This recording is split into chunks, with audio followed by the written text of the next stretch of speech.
that would probably will not be like that in the final version. Sure. So let's, Steve, Derek, take it away. Let's take a look at how Jade plays. Well, the first thing is, this is kind of a reoccurring theme, is she's never used her staff more. It's a lot of her moves now use the staff. She does a lot of moves where she uses the staff along with punching and kicking. She uses it. She also uses her glaive more in a lot of her animations. You can see in her throws. Yeah, I wanted to make sure all of her weapons kind of came through, right? Like, she's had these things for decades now. Right. And you'd often see her use them in like 2 different moves. And right. As I break this game down, the more I would play it over the last year, it always struck me the range of the characters is really strong because of their weapons. And it kind of occurred to me, this is essentially a weapons fighting game in some ways with a lot of characters. Like, it's way more of a ranged game than we've previously seen in MK. Like, you can see her down 2 is awesome. It's one of my favorites to use in the game. It definitely covers a lot of ground. Yeah, it's a very, very good move. So I'll go over just a few of her normals that I think are core. I think her back 2. The wiggle stick. Yeah, the wiggly stick is extremely fast, multiple hits, really easy to, you see it, hit confirm it into a special move. Good damage. It's an awesome whiff punisher. Oh yeah, and I mean it's definitely there to keep the distance, right? Exactly. Like I have this much space at all times. When she's hovering around this range, if you think you're going to hit a button or whiff an attack, you're in a lot of trouble. Yep. It is a high, so if they do like a down 4 under it or they can duck it, it's going to whiff, but it's awesome for controlling this upper level like chest area space. There's some really incredible stuff just with how the staff moves. Like the animators, like just a lot of the moves that the staff makes, the little just micro moves are so visible and cool. Shoutouts too to the audio team. I love the clank, clank, clank her staff moves make. So another one I wanted to show is her forward 2, which is a big long-range overhead. This is actually relatively slow. It's over 20 frames, and I think if you're really looking for it, you can see it. But if you're not ready, if you're crouch blocking for other reasons, you know, you think she's going to down 4 or whatever, she can hit you with it. Yep. She's not going to get a pop-up. She's going to have to just do the full string, or she's going to have to just commit to doing the shadow kick. But it's a pretty good overhead with a lot of range. And I think it kind of complements what you were saying about her back too. Right. Like a lot of times I'll kind of hover around this range, they're looking for this, they're focused on that, and she can just kind of dash up and throw, or do a jump in, and it's kind of a move that keeps you thinking at all times. She's like a mid-screen character. Exactly. Yep. Another one that complements that is her forward 3, which is one of her kick strings. It's this full thing. Now this is a great low. She can actually hit confirm it and go into a special move. If she sees that it's blocked, she can stay safe and not finish it. If she thinks they're going to try to interrupt, she can complete the string. That heavily complements her forward 2, and it's significantly faster. It's just an overall great low attack. So if they're sitting there hyper-focused on this, they also have to worry about this. And again, that sets up jumping back, walking back and zoning, doing a jump in. She really controls like that start of the range space really, really well. Yep. And one more move I want to look at is her back 3, and this is her key mid. It's pretty fast. She can hit confirm it again into her special moves. She can just continue the string and be safe. And it's the mid you'll use if they're ducking a lot. Right. Like if you're using this and Sub-Zero won't stop uppercutting you out of it, you can walk up and it's really good range. And then that's going to open up, again, your throws, your zoning, whatever you kind of want to do. The rest of her tools. Exactly. So I mean, we've kind of talked a little bit about it. So her archetype as a character would be, how would you put it? I would say she controls space, and that lets her play her game, which is very versatile based on what she wants to do. She's got some good zoning, decent mix-ups, some good block pressure. She can, and you'll see some interesting special moves. So I would say space control leading to her then kind of playing her game, which is tailored to your variation. How do you play your game? Well, that's get into a special moves and kind of show some of them. So you always want to bring back the core moves when you think of Jade, and so the shadow kick's one of them. Yep. It's exactly what you'd expect from a shadow kick. It's a high, but it's very fast. It has a second hit. Yeah, it's a great whiff punisher, a great sometimes I'll just be walking back, and if the opponent, I think he's gonna do an ice ball or something, I'll just preemptively do it, and I'll take the risk. Right. And he might punish me, and that's a bummer, but I'll take the risk. It's a bummer. Yeah, and then her glaives are back, but they're done a little differently. You kind of took the spirit of the glaive, but they're now a slow-moving projectile with a lot of wind-up, but you can see they cover a ton of space. And that makes them awesome if you think the opponent is going to jump in, like they'll get hit by the tail of it. Right. Or if you think they're trying to walk in. So it's not like a projectile you spam. it complements her space control. Like, you kind of do it just to say, no, the mid-screen is mine, stay back, don't move. And then if they try to jump it and they're going to jump early because it has such a long tail, that's what your down 4 is for. So in my opinion, her zoning with the glaive is really kind of to slow the pace of the match down, to then walk into the mid-range to do all the stuff we talked about. Right. You know, one thing we don't talk about a lot, which I think is really important, is props in the game, right? Like first hit props or like weapons? First hit not props. first hit props. Okay. Weapons and things like that. Yeah. A lot of the characters who are in Mortal Kombat are iconic, not because of just their character, because of what they carry. Yes. Right.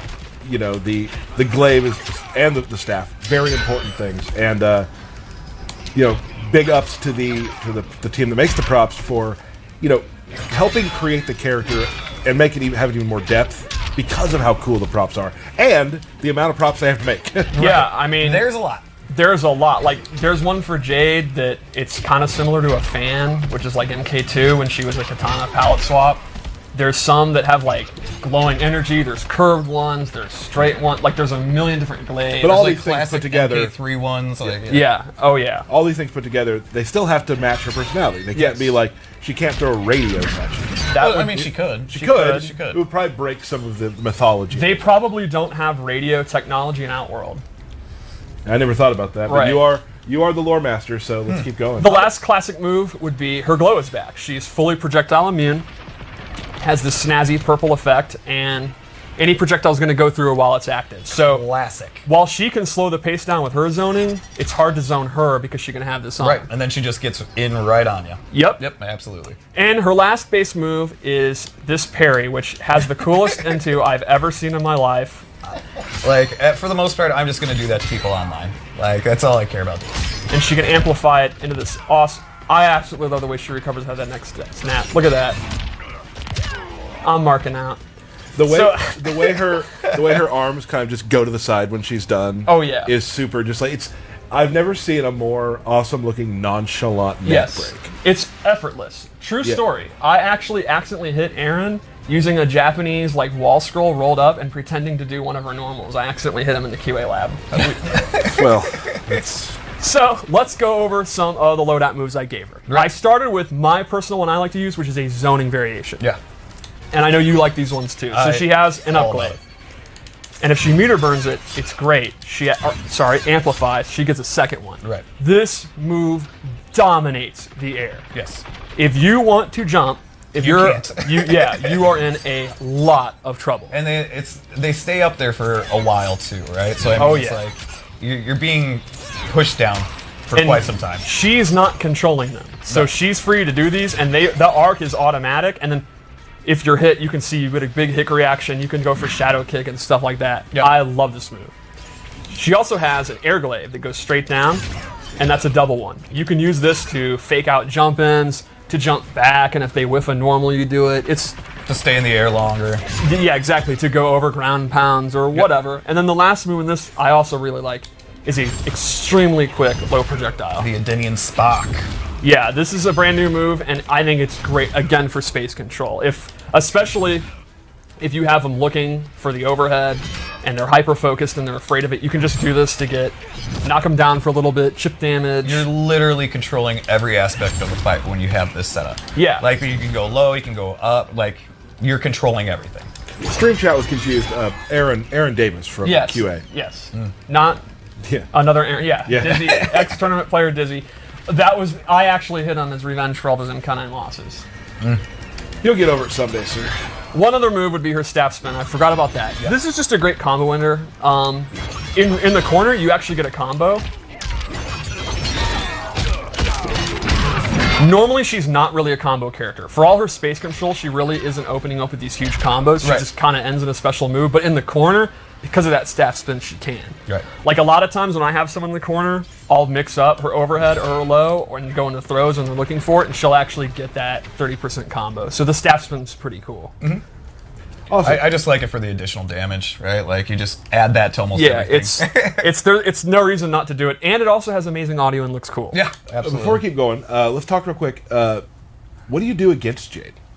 The main thing against Jade would be don't freak out, walk your way in, pick your opportunity. If you think she's going to do the low spark, you get a free jump in. And while you're going to eat it down 2, it's not the end of the world. Because her combos are going to do less than your combos, because she's not really that much of a combo character. Right. Like if she's fighting Baraka, she's going to zone him out, but if he gets in, he's going to do a lot more damage than her. Sure. The other thing is a lot of her good stuff is high. So it pays off to just duck, and again, she does have the back 3, which is a great mid, but that's not going to lead to a huge combo. So it's kind of, the way you deal with space control is accept, all right, she's really good at controlling the space, but when I get in, I'm going to get going because our moves are on the slower side, and there's a lot of built-in weaknesses for when you're up close. I would say up close, she's okay. She can get the job done. But she wants to knock you back, basically, again, and continue her game. Right. And with the variation system, if you want all those zoning moves, you don't have a lot of the other moves we're going to show, which are pretty strong. Awesome. So this loadout, first off, I'm just going to say this costume is the greatest thing to ever be designed. I'm all in. This is why I like this costume. Is amazing. Okay. I don't know if I'm supposed to geek out this much, but I can. So, here's the thing. Maybe you're not, but we all accept the fact that you're going to, Okay. and I sort of love it. okay, so on this loadout, she is more rushdown based. If the zoning's not working out for you, she has a command run. Also, everyone that's emo that run has gone in MKX because you don't have a neutral, you can play Jade, and so this pole vault move, if you just let it go, she'll actually do some damage. Like sometimes I'll use it, it's just a combo ender and get some additional damage. Right. She can also hold it and actually go like full screen. And she can cancel it.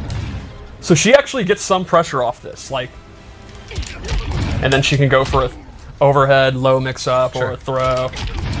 There's not a lot of options to be like super plus on block, but it can catch the opponent off guard, and there's some like minor advantage she can get. It's pretty decent.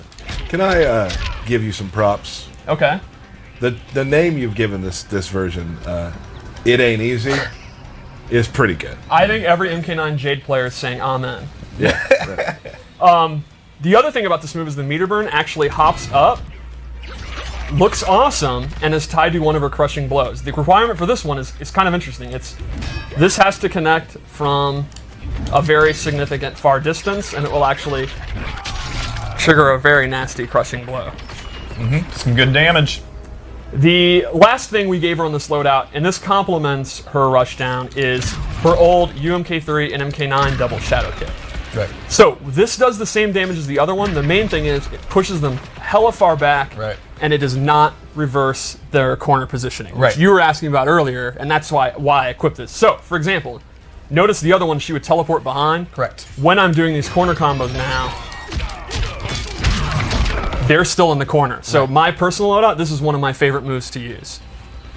It's fun having 26 now years of moves to look at. Yes. To like, now that you're able to create these characters, like there's so many homages to things of the past, and that's really cool to see. So let's do one more loadout, maybe? Let's do it. I'm a big fan of this costume too. I'm a fan of all of these costumes. The game looks gorgeous. The characters look gorgeous. I'm also a super fan of the maskless version. That's what I use because her face is really cool, and I love her hair. So this one, we gave her, it is an ability, and it actually enhances her normal attacks, and she gains a whole group of normal attacks she can use, and they're all based on using martial arts with the staff at the same time. For example, she gains this new ender. She gains this one, is absolutely awesome. And I think the coolest of all, this actually changes her sweep. And she gets the best sweep in the history of Mortal Kombat. Helladus. Can I tell you how fun it is listening to you talk about characters you're really into? This is the coolest thing ever.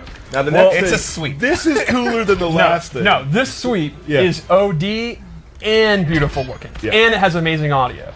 Can you show the swing again? The batters up, I'm going to call it? Yes, I love how she catches it. Oh, that's so cool. So those are our 3 loadouts I chose. There's still a couple more we didn't show. Yeah. Oh, I forgot. I forgot How the could you best forget string. that? Your favorite one. Yeah. Oh, yeah.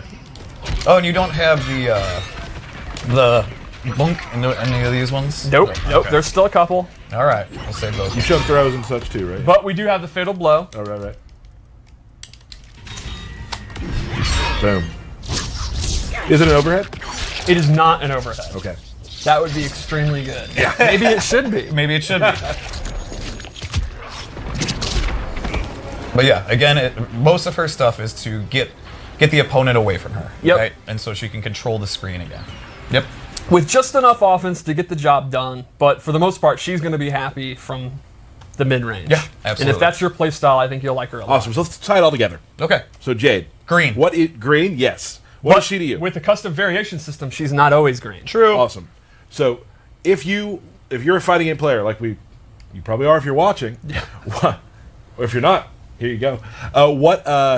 What type of player wants to play Jade, do you think? I think she's going to appeal to people that like a slower pace. Yeah. You're not a maniac. You don't want to rush in. You want to control the match. Yeah, you want to control the pace so you can think. And Right. that's not a blow-up. I'm a slow thinker. So that's great. I think if you don't want to deal with trying to get in, like Right. you're someone that hates zoning, don't hate the player, hate the game. Get in, use zone. I don't know if that's where that works. no. Does that not work?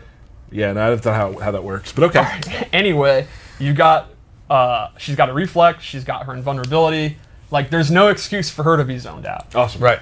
And then I think if you kind of like weirder moves like the parries and the run cancels, like the run cancels, if you have execution, I mean you could make a loadout based on that. Just like I said with Cabal. So Right. I actually think if you like space control, she's pretty versatile and can do a little bit of everything along with the space control. Awesome. She's great. She looks great. It's awesome watching. And she's your main right now. Oh yeah. Awesome. I've played. I wasn't exaggerating about how all in on Scarlet. I'm like